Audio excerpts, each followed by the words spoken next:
तो हेलो दोस्तों, welcome back to new video of this YouTube channel, जिसमें हम लोग पढ़ने वाले हैं 2024 में आए हुए बहुविकल्प प्रश्न। तो चलिए स्टार्ट करते हैं। यहाँ पर क्वेश्चन है, किसी वृत्त पर एक बाह्य बिंदु से खींची गई स्पर्श रेखाओं की अधिकतम संख्या होगी। तो ये होती है 2।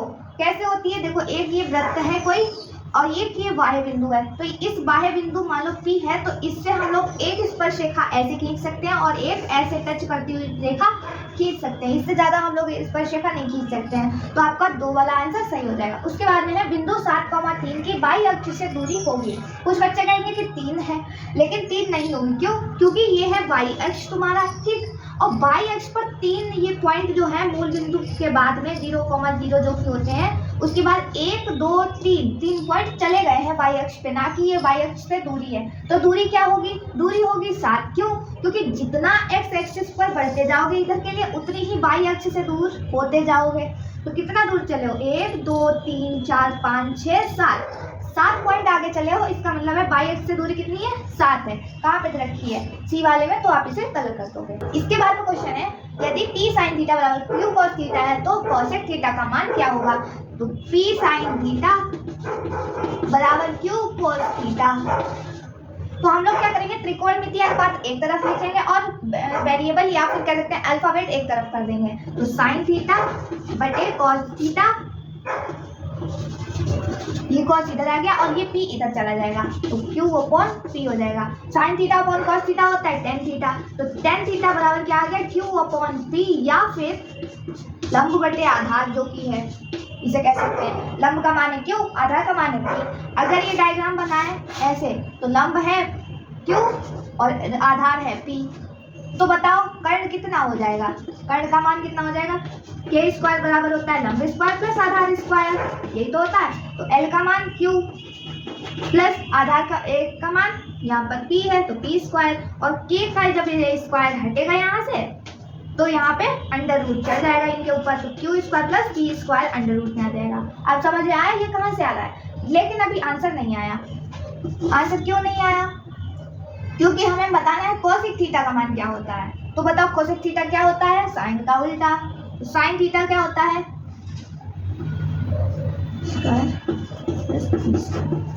कर्ण का मान हमारा इतना आ गया। अब बताओ साइन थीटा बराबर क्या होता है? साइन थीटा बराबर होता है लंब बटे कर्ण। तो और कोसेक थीटा इसका ठीक उल्टा होता है, यानी कि कर्ण बटे लंब। और कर्ण का मान कितना है? Q स्क्वायर बटे प्लस P स्क्वायर, और बटे में क्या चल रहा है आपका? Q आधार चल रहा है, वो लंब का मान कितना है? Q। तो इस तरह से आपका मान कितना हो जाएगा कोसेक थीटा का? Q स्क्वायर P स्क्वायर का अंडर रूट बटे में कितना चलेगा? Q। कहाँ पे रखा है? ए वाले ऑप्शन में, इसे आप टिक कर दोगे। इसके बाद में क्वेश्चन है, tan 1 degree, tan 2 degree, tan 3 degree, इसी तरह से tan 88 डिग्री, tan 89 डिग्री का मान होगा। इनमें से क्या होगा मान आपको बताना है। तो हमें दे रखा है tan 1 degree, tan 2 degree, tan 3 degree, और इसी तरीके से कहीं ना कहीं बीच में यहाँ पे आएगा tan 45 डिग्री, tan 46 डिग्री,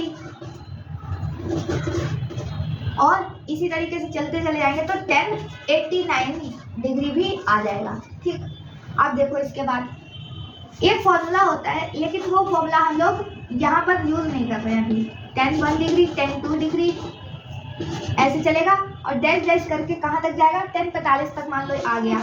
ठीक, tan 45 तक ऐसे चला। हमने क्या किया? tan 46 को कॉट में बदल के लिखा। कैसे?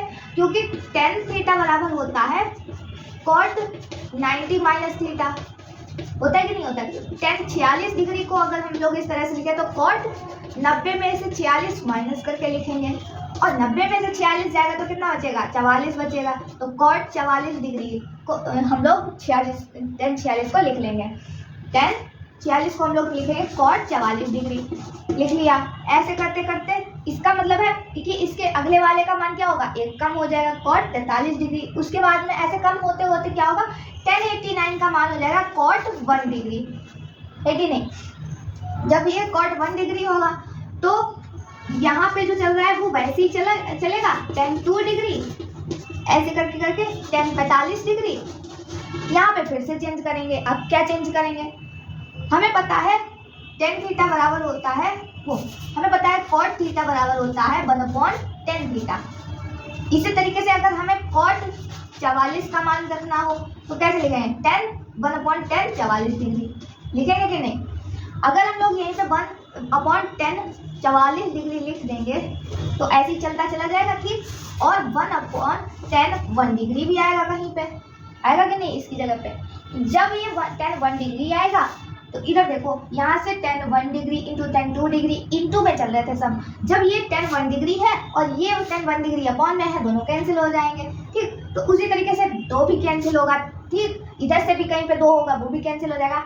कुल मिला के बात क्या है कि 44 डिग्री ये वाला और इससे पहले वाला 10 44 डिग्री क्या हो जाएगा, कैंसिल हो जाएगा। मतलब कि इस 10 45 के इधर वाले और इधर वाले मान एक दूसरे से कैंसिल होते चले जाएंगे। बचेगा क्या, सिर्फ और सिर्फ 10 45 डिग्री।